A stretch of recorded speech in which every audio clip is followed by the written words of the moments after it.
لا حول ولا قوة إلا بالله العلي العظيم.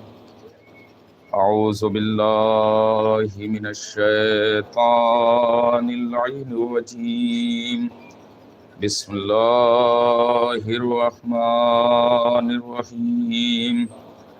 الحمد لله الذي هدانا لهذا وما كنا لنهتدي لولا أن هدانا الله. لقد جاءت رسل ربنا بالحق والصلاة والسلام والتحية والإكرام مولانا ومولى الثقلين جد الحسن والحسين أبي القاسم محمد وآلہ الطیبین الطاہرین المعصومین المظلومین ولعنۃ اللہ علی اعدائہم اجمعین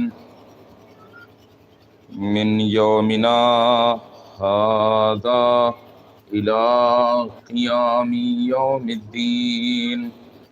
اما بعد فقد قال رسول اللہ صلی اللہ علیہ وآلہ وسلم علی خیر البشر من شک فیہ کفر. صلوات پڑھ دیں محمد وعلیہ.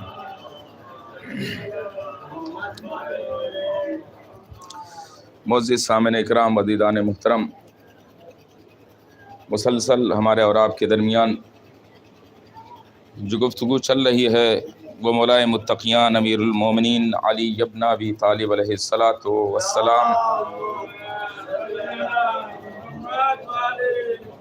کے سلسلے میں چل رہی ہے کہ علی خیر بشر کیوں ہیں، کیسے ہیں، اور آہستہ آہستہ ہم اس روحانی سفر کی 7ویں منزل پر بھی قدم رکھ چکے ہیں، اور بحمدللہ بخوبی آپ ساتھ بھی نبھا رہے ہیں، اچھے طریقے سے سن بھی رہے ہیں، سماعت بھی کر رہے ہیں، تمام تر سامعین کے ان شرائط کو ادا بھی کر رہے ہیں جو ہونا چاہیے. تو یہ مرحلہ جو کہ 7ویں مرحلے پہ قدم رکھا ہے ہم نے، امیر المومنین علی ابن ابی طالب علیہ الصلاۃ والسلام کے فضائل و کمالات اور ان کی بلندیوں کو بیان کرتے کرتے اور سنتے سنتے وہ علی کہ جس کے لیے حضور نے فرمایا میں ایسے ہی نہیں بلاتا فرش ادا پر، کیونکہ بلانے کی وجہ ہے ہم چاہتے ہیں کہ آپ کا فائدہ ہو. ٹھیک ہے، فائدہ دنیاوی اعتبار سے بھی اخروی اعتبار سے، ورنہ ہمیں پڑھنا تو ہے، یہ پڑھیں گے، آپ نہیں رہیں گے تب بھی پڑھیں گے، رہیں گے تب بھی، اور ختم بھی اپنے ٹائم سے ہوگی، وہ تو ہونا ہی ہونا ہے. لیکن یہ کہ آپ یہاں رہیں گے تو کچھ سنیں گے، آپ کو یہ نہیں باہر بیٹھ کے ہم سن لیں گے تو ناممکن سی بات ہے. وہ بھی اکیلے ہوں چلیے تب بھی سمجھ میں آتا ہے کہ سن لیں گے اکیلے بغور، اور جب 2-4 ہوں تو اس میں باتیں بھی چھڑے گی ادھر ادھر کی، اور خلا محلہ اس میں کہیں گفتگو بگڑ بھی سکتی ہے، بات خراب بھی ہو سکتی ہے، تو تمام چیزیں ہو سکتی ہے. لہذا کوشش کریے کہ آئیے. اب یہاں تو میرے خیال میں کہ اتنی گرمی نہیں ہے فی الحال کہ یہاں بیٹھا نہ جا سکے، تو اس لحاظ سے جہاں گرمی ہے ٹھیک ہے، اگر مجبوری ہے، کوئی مشکل ہے، مرض ہے، اللہ شفا دے انشاءاللہ بیوی سیدہ کے صدقے میں، تو ٹھیک ہے بھائی، تھوڑا سے ریسٹ لے سکتے ہیں، دوری بنا سکتے ہیں، بیٹھ سکتے ہیں. لیکن اگر آپ بیٹھ سکتے ہیں فرش ادا پر تو کوشش کریے بیٹھیے، کیونکہ تمام ہو گیا ہے وقت پورا. آہستہ آہستہ 7ویں تاریخ ہے، صرف مشکل سے 2 دن، 8 اور 9 2 دن اور بچا ہوا ہے. پھر جو جیے گا اگلے برس وہی آ کر کے بیٹھے گا، اور جو پڑھے گا وہی بلائے گا. دونوں چیزیں ہیں نا، کہ جس کو اللہ توفیق دے گا وہ پڑھے گا، جس کو توفیق دے گا وہ آ کر کے سنے گا. سب کو ہر ایک کے لیے تو مقدر ہے نہیں. اور دوسری چیز، جہاں تک مسئلہ فرش ادا کے قائم کرنے کا ہے، مجلسوں کے قائم کرنے کا ہے، تو ہم سبق لے سکتے ہیں اپنے بزرگوں سے کہ دیکھیے مجلسیں اسی ٹائم سے اسی طریقے سے چل رہی ہیں، لوگ بدل رہے ہیں. نہیں سن نہیں سماعت نہیں فرمایا آپ نے، شاید غور نہیں کیا اس پہ. یہ جملہ پوری کائنات کو سمیٹے ہوئے ہے. ایک انسان کے کردار کو بنانے کے لیے یہ نہ سوچیں کہ ہم نہ رہیں گے تو جلوس ہوگا کیسے، ہم نہ چاہیں گے سوتے رہ جائیں گے، کتنے سوتے بھی رہے رات میں تب بھی جلوس ہو گیا. ہم نہیں گئے تھے، نہیں معلوم کون سوئے، نہ سمجھیے گا کسی پہ طنز کر رہے ہیں، ہمیں پتہ بھی نہیں ہے. ایک بات ہم کہہ رہے ہیں کہ کون تھا کون نہیں تھا اس کے بارے میں ہمیں اطلاع نہیں ہے کہ معلوم کہتے مولانا کسی کے اوپر طنز کر رہے ہیں، نہیں مجھے خبر نہیں ایک دم. لیکن بس ایک عام بات یہ ہے کہ کتنے سوتے رہ جاتے ہیں پھر بھی جلوس ہونا رہتا ہے، اپنے وقت سے شروع بھی ہوتا ہے اور ختم بھی ہو جاتا ہے. ٹھیک ہے، مجلسیں ہو رہی ہیں، ختم بھی ہو رہی ہیں، اور آج کوئی نئی بات نہیں ہے، یہ سلسلہ چلا آ رہا ہے. بی بی زینب کے فرش ادا کے بنیاد رکھنے کے بعد سے اور دن پہ دن ترقی ہی پا رہا ہے. اس میں کوئی کمی نہیں آ رہی ہے، اس میں کوئی کمی نہیں آ رہی ہے. تو دنیا یہ سوچے ہم نہ رہیں گے تو نہیں ہوگا، ہم نہ رہیں گے تو صحیح سے نہیں ہوگا، ہم نہ رہیں گے تو یہ کمی ہو جائے گی کہ نہیں، یہ ایک دم غلط سا سوچنا ہے. جب ہم نہیں تھے تب بھی یہ تھا، جب نہیں تھے تب بھی فرش ادا بچتا تھا، تب بھی مجلسیں ہوتی تھی، اور جب ہم نہ رہیں گے تب بھی ہوں گی اسی انداز سے. اس میں کوئی کمی ہونے والی نہیں ہے. لہذا اسی وجہ سے ہم بلاتے ہیں، یہ تو تمہیدی منزلیں تھی، اسی وجہ سے ہم فرش ادا پہ بلاتے ہیں کہ جب تک ہیں ہم اور آپ سب کے لیے. اب یہ مولانا کہیں مرنے کی بد دعا تو نہیں دے رہے ہیں، یعنی ہم اپنے کو بھی شامل کر رہے ہیں کہ جب تک ہم اور آپ ہیں، کیونکہ ایک ایک جملے پہ اگر انسان پکڑنا چاہے تو ہر جملہ جو ہے مخالف جائے گا.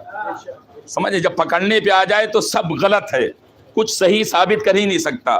سمجھے، مولانا بیٹھے ہوئے تائید کریں گے کہ جب انسان اچھے طریقے سے آ جائے غلط ثابت کرنے پر تو سب غلط ہے. ایک جملہ بھی تقریر کا صحیح نہیں کر، یہ کہنے کا انداز صحیح نہیں تھا، یہ لہجہ صحیح نہیں تھا، اور یہ طریقہ صحیح نہیں تھا، یہ دیکھنے کا انداز صحیح نہیں تھا، یہ بولنے کا، یہ سب کچھ غلط ثابت کر دے گا. لیکن جب صحیح کرنے پہ آ جائے گا تو جو غلط ہوگا وہ بھی صحیح ہو جائے گا.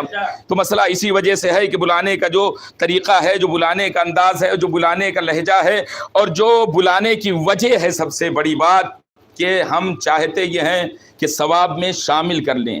ذکر اہل بیت، ذکر محمد آل محمد قیامت تک رہے گا. آنے والے اس فیضان حسین ابن علی کے چشمے سے فیضیاب ہوتے رہیں گے.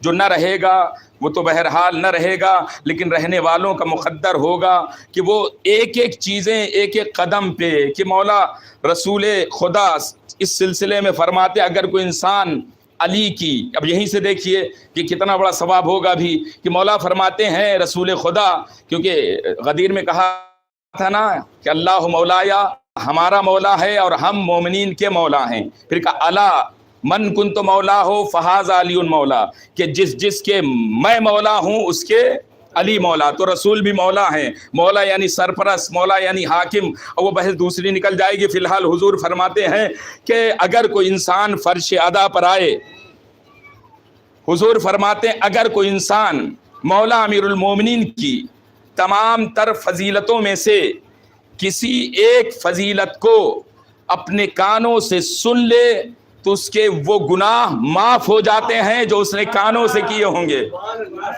سنا بلانے کی وجہ کیا ہے؟ بلانے کی وجہ کیا؟ وہ بتا رہے ہیں کہ اگر کوئی انسان علی کی تمام تر فضیلتوں میں سے کوئی ایک فضیلت دیکھ لے لکھی ہوئی تو اس کے وہ گناہ معاف ہو جاتے ہیں جو اس نے اپنی آنکھوں سے کیے ہوں گے. اگر کوئی انسان بشکل تحریر ضبط کر دے، لکھ دے علی کی فضیلتوں میں سے کسی ایک فضیلت کو، تو جب تک اس تحریر کی روشنائی باقی رہتی ہے اس وقت تک فرشتے اس کے لیے استغفار کرتے رہتے ہیں.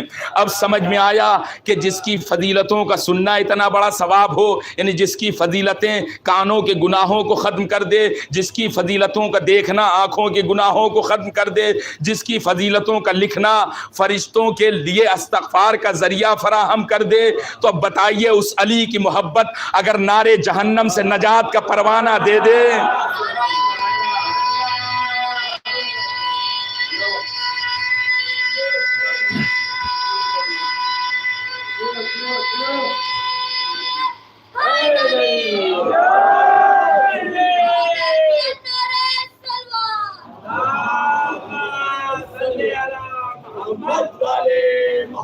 یہ تو سوچ کے آیا مولا حسن مجتبیٰ کے فضائل پڑھنے کے لیے. آپ لوگ آمادہ ہیں تو سنائیں, کیونکہ 7 تاریخ ہے, ہاں مخصوص ہے فرزند حسن مجتبیٰ سے, لہذا کوشش, کیونکہ بی بی زہرا کی تمنا بھی یہی تھی کہ حسن مجتبیٰ کا بھی تذکرہ ہو. عالم مکاشفہ میں ذاکر سے بی بی سیدہ نے کہا تھا, تو اس وجہ سے میں نے کوشش کیا کہ ایک مجلس شروع میں تھوڑا سا ذکر کیا, اس مجلس میں کریں گے, اور انشاءاللہ جو بچے گا پھر رات کی مجلس میں, کیوں اس کے بعد بھی تو مجلس, لیکن بعد میں کیونکہ فضائل لگاتار پڑھنے میں کلیجہ نکل جاتا ہے, تو اس وجہ سے لگاتار ہم پڑھ نہیں سکتے. یہ مجبوری ہے کہ بعد میں پھر دوبارہ ہم مجلس فضائل, کیونکہ فضائل کو فضائل کے انداز سے پڑھنا ہے, مصائب کے نہیں. محسوس کر رہے ہیں, تو اس وجہ سے مجبوری ہے کہ دوسری مجلس میں ہم نہیں بیان کر سکتے. جو بچا رہے گا رات میں جو رہیں گے انشاءاللہ حاضر ہوں گے آخری مجلس میں, یعنی نسیم بھائی کے خدا غریق رحمت کرے مرحوم پر, ان کی مجلس میں انشاءاللہ ہم بیان کریں گے کہ حسن مجتبیٰ کی فضیلت کیا ہے. تاریخ میں 2 مشہور صلح ہوئی ہے, ایک صلح حدیبیہ, ایک صلح حسن. غور فرمائیں, ایک صلح حدیبیہ رسول خدا نے کیا, کس سے کیا؟ کفار سے کیا. کس سے کیا؟ مشرکین سے کیا. کس نے؟ رسول خدا نے. اور صلح حسن ہوئی ہے 41 ہجری میں, حسن مجتبیٰ نے کیا. حسن ہیں رسول کے نمائندے, صلح کرنے میں حسن ہیں رسول کے نمائندے. اب دنیا تلاش کر کے بتائے کہ مشرکین کا نمائندہ کون ہے حسن کے مقابلے پر. مشرکین کا نمائندہ کون جو حسن مجتبیٰ کے سامنے آیا صلح کرنے پر؟ امیر شام. چلیں جلدی جلدی منزلوں پہ آتے ہیں کیونکہ وقت کم ہے, تھوڑا سے پہلے ہی ختم کریں گے انشاءاللہ. کہ حسن مجتبیٰ کہ شرائط صلح لکھنے کے لیے امیر شام نے کاغذ بھیج دیا کہ آپ شرائط صلح لکھیے, جو شرطیں ہوں گی ہم مان لیں گے, جو شرطیں ہوں گی ہم مان لیں گے. شرائط صلح کے لیے بھیجا. کیا بھیجا؟ کاغذ بھیجا. غور نہیں کیا, کاغذ بھیجا. کہاں بھیجا؟ رسول کے بیٹے کے پاس کاغذ بھیجا. رسول کے بیٹے کے پاس کاغذ بھیجا. کل وہ لوگ جو رسول کو کاغذ دینے سے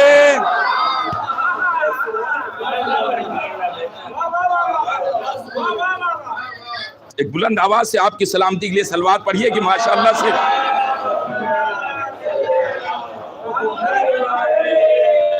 ہاں, کہ جب جوش میں آ جاتے ہیں تب تو کیا کہنا, کہ اب پتہ چلتا ہے کہ ہاں فضائل پڑھا جا رہا ہے اور سنا جا رہا ہے. تو قلم نہیں بلکہ کاغذ بھیجا. رسول نے مانگا تھا, رسول کو تو نہیں ملا. یہاں بیٹے نے ایسا کردار ادا کیا کہ بغیر مانگے دینا پڑا, بغیر مانگے کاغذ دینا پڑا. لکھو جو بھی شرط ہوگی مان لیں گے. اچھا شرط سنیں اور پھر کافرین کی نشانیوں کو بھی سنتے جائیں. یہ تو پوری شرط نہیں پڑھیں گے, صرف 2 پڑھتے ہیں. پہلی شرط یہ کہ امیر شام قرآن اور سنت رسول پر عمل کرے گا. غور کیجئے, قرآن اور سنت پر عمل کرے گا. تھوڑے سے بند کر دیا زحمت, صلوات پڑھیں محمد و آل محمد پر.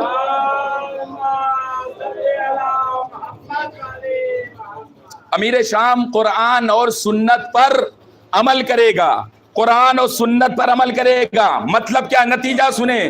امیر شام میں تو متوجہ رہیں, امیر شام قرآن اور سنت پر عمل کرے گا. امیر شام قرآن اور سنت پر عمل کرے گا, یعنی رسول کے بیٹے نے بتا دیا کہ اس سے پہلے قرآن اور سنت پر عمل.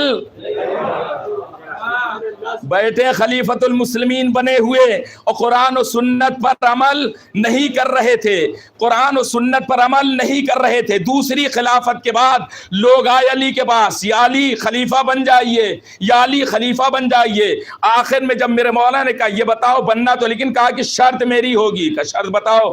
کہ شرط یہ ہے قرآن پہ عمل کرنا ہوگا. کہ ٹھیک, سنت الہی کے مطابق عمل کرنا ہوگا. ٹھیک. کہ تیسری شرط یہ ہے کہ بزرگوں کی سیرت پہ عمل کرنا ہوگا.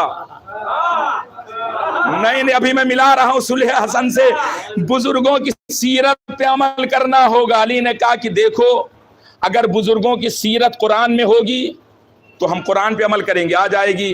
سنت میں سے ہوگی, عمل کریں گے, آ جائے گی. اگر نہ قرآن میں ہے نہ سنت میں ہے تو علی سے کسی تیسرے کی اطاعت کی امید نہ رکھنا, کہ نہ قرآن میں ہو نہ سنت میں ہو.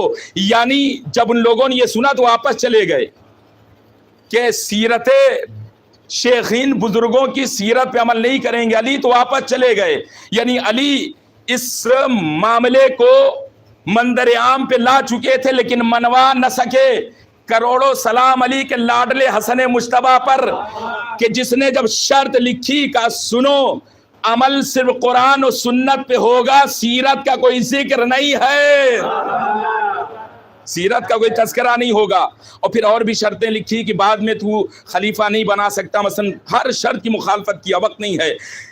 آخر میں سائن بھی لے لیا امیر شام سے، سگنیچر کر دیا، اب جھجلایا. کیوں؟ کیونکہ اب تاریخ میں بات آئے گی نا کہ یہ شرطیں لکھی گئی تھیں اور اس طریقے سے ہم نے سگنیچر کر دیا. اور پھر اس کا کہتا کیا ہے جھنجھلاہٹ کے عالم میں؟ اب سنے فضائل حسن مجتبیٰ. کہتا کیا؟ حسن انا خیر منہ، میں تم سے بہتر ہوں. کہ ٹھیک ہے تمہارا خاندان ہوگا لیکن میں تم سے بہتر ہوں. سنے علی کے لاڈلے کا خطیب نہج بلاغہ کا جملہ سنے. پلٹ کے حسن مجتبیٰ نے جواب دیا، سن امیر شام سن، میں تو یہ بھی نہیں کہہ سکتا کہ میں تجھ سے بہتر ہوں. ماشاءاللہ ماشاءاللہ، مولا سلامت رکھے.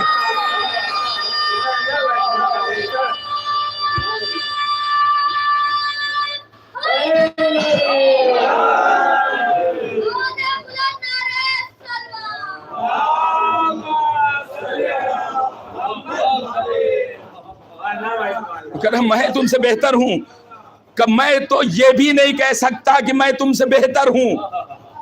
کیوں نہیں کہہ سکتا؟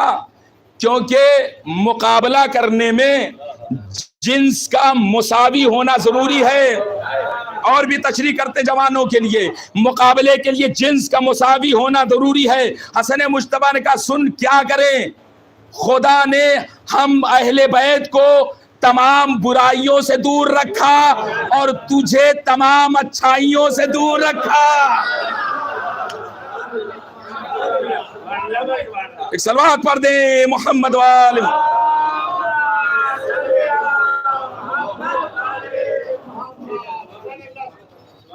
یہ صلح کے فوراً بعد کا معاملہ ہے. دوسرا دن آیا، صلح کے دوسرے دن اس نے خزانے کھول دیے. کہا کہ اعلان عام مدینے میں جو بھی آئے لاؤ پیچھے رکھ دو خزانے، اور کارندے سے کہا ہم اشارہ کرتے رہیں گے، جیسے جیسے دیتے رہنا.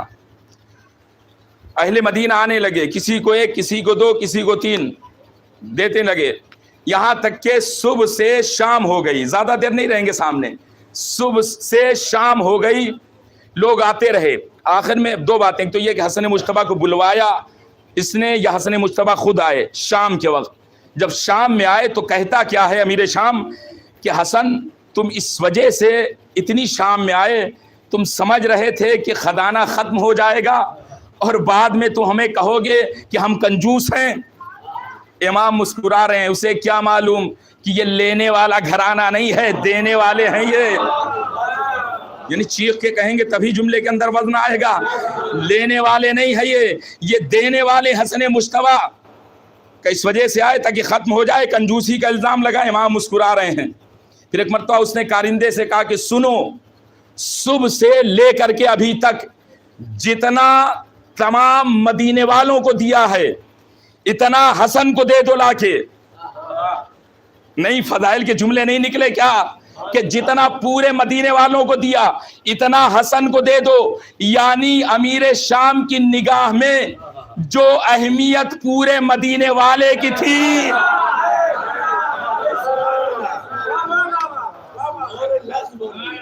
لاؤ دے دو اتنا جتنا سب کو دیا ہے. بس آرڈر کرنا تھا، حکم انبار لگ گیا. حسن مجتبیٰ مسکرا رہے ہیں. میں نے کہا لینے کے لیے آئے ہیں، دینے کے لیے آئے ہوئے ہیں. حسن مجتبیٰ مسکرا رہے ہیں. یہی تو ہے نا فضائل. فضائل بی بی سیدہ تمنا کیا مصائب پڑھو، لیکن بی بی ذکر کر رہے ہیں ہم فضائل کی دنیا سے مصائب میں آئیں گے. کہ ایک مرتبہ حسن مجتبیٰ دیکھ رہے ہیں کہ حسن لے جاؤ. امیر شام کہہ رہا حسن لے جاؤ، اتنا دے دیا جتنا ہم نے مدینے والوں کو دیا تھا، پورے مدینے والوں کو اتنا دیا ہے تمہیں. امام مسکرائے. مسکراتے ہوئے جیسے امام اٹھے غلام امیر شام آگے بڑھا، نوکر آ کر کے امام کی جوتیوں کو سیدھا کر کے رکھ دیا سامنے. اٹھتے ہوئے علی کے لال نے اور ایک جملہ یہ بھی کہا تھا امیر شام نے، یہ جملہ اگر میں نہ کہہ سکا تو پھر لطف نہیں آئے گا، کہ جب دیا تھا نا تو یہ بھی کہا تھا کہ اے حسن جاؤ دیکھو انا ابن ہندا، میں ہندا کا بیٹا ہوں، ہندا کا بیٹا ہوں، ہندا کا جو میں نے اتنا عطا کر دیا. امام مسکرا رہے باتوں کو سن کر کے. امام اٹھے، غلام لے لا کر کے جوتی سامنے رکھ دیا. امام نے پیر ڈالتے ڈالتے جوتی میں غلام سے کہا دیکھ یہ سب مال تو لے جا. جزاک اللہ جزاک اللہ ماشاء اللہ. جوتیوں میں پیر رکھتے رکھتے حسن مجتبیٰ نے کہا اسے لے جا. کچھ سنا کہ نہیں سمجھا؟ کل لے جا اسے. اور پھر یہ کہنے کے بعد گھومے امیر شام کی طرف، آواز دیا امیر شام سن، تو کہتا ہے میں ہندا کا بیٹا ہوں، انا ابن فاطمہ.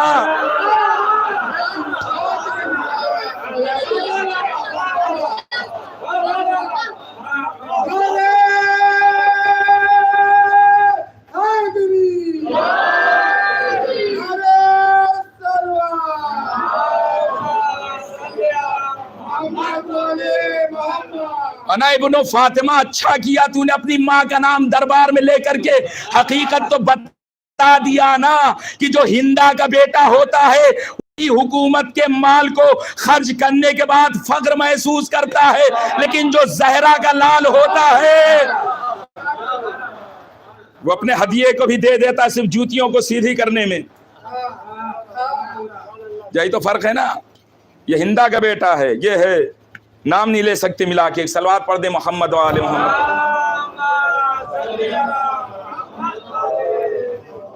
بس وقت تمام ہو چکا ہے، ہم دیکھ رہے ہیں شاید 1-2 منٹ آگے بڑھ رہا ہو. انشاءاللہ چلے گا سلسلہ فضائل کا، اگلی مجلس میں آئیے گا، سنیے گا حسن مجتبیٰ کے فضائل آج کی ڈیٹ میں، تاریخ میں، کہ کیا بلندی ہے. اسی کے لال کا نام ہے قاسم، کہ زہرا نے عالم مکاشفہ میں کہا ذاکر سے، ذاکر تو میرے لال کا مصائب نہیں پڑھتا، کبھی بھی پڑھتا کہ نہیں، تو میرے لال حسن کا مصائب نہیں پڑھتا کبھی بھی نہیں. کہ اس لال کا مصائب پڑھا کر اور سن اس مصائب کو بھی پڑھا کر کہ جب گلیوں میں میرے ساتھ بے حرمتی ہوئی اور میرا لال حسن ساتھ. جزاک اللہ جزاک اللہ ارباب ادا. وقت نہیں ہے تفصیل میں جائیں. شب عاشور آ گئی، ادھر عالم یہ ہے. ماؤں کی عظمتوں کو سلام. کربلا کی مائیں کتنی بلند تھی. شب عاشور یہ بیوہ ماں کی نشانی ہے، لیکن ماں کس انداز سے شہادت کے جذبے کو ابھار رہی ہے. فروا بیٹھی ہوئی رات کے سناٹے میں کہہ رہی میرے لال قاسم تمہیں معلوم ہے کہ کل شہادتوں کا دن ہے. کہاں اماں؟ کہ میرے لال لیکن میرے بچے تم چھوٹے ہو. اے میرے لال تم کم سن ہو. ماں کی خواہش یہ تھی کہ تم اپنی جان حسین پہ قربان کر دیتے. قاسم نے کہا اماں گھبرائیے نہیں. اے اماں آپ پریشان نہ ہوئیے، ایسا ہی ہوگا. امام کی حفاظت میں ذرہ برابر کوتاہی نہیں ہو سکتی، لہذا دارو صبح عاشورہ نمودار ہو گئی. بار بار قاسم جا رہے ہیں. سنا ہوا مصائب، یہی تو موجدہ ہے نا، یہی تو موجدہ ہے. سب یاد بھی ہے آپ کو مصائب، پھر بھی روتے ہیں، بار بار جا رہے ہیں. لیکن ایک لمحہ فکریہ ہے کہ کوئی بھی مجاہد اتنی مرتبہ اجازت کے لیے نہیں گیا جتنا حسن کا لال جا رہا تھا. سنیں گے وجہ کیا تھی. وجہ یہ تھی کہ جب ایک مرتبہ جناب قاسم نے دیکھا اجازت نہیں مل رہی ہے تو اپنے سر کو گھٹنوں کے درمیان ڈال کے بیٹھ گئے. ماں آئی میرے لال ابھی تک تم زندہ ہو. قاسم کیا کرے اماں، بار بار جاتے چچا کے پاس، اجازت نہیں دیتے. دیکھیے ماں ہے، جذبہ بھی ہے، لیکن سلام ایسی خواتین پر کہ اپنے جذبات میں نہیں آ رہی ہیں. بیٹھ گئی قاسم کے بغل میں کیونکہ سمجھ رہی ہے امام ہے، امام جیسی مصلحت سمجھیں گے کریں گے. بغل میں بیٹھ کر کے سوچنے لگی. ایک مرتبہ انہیں یاد آیا، آواز دیا میرے لال تیرے بابا نے آخری وقت ایک تعبیز باندھا تھا بیٹا، اے قاسم اس تعبیز کو کھولو.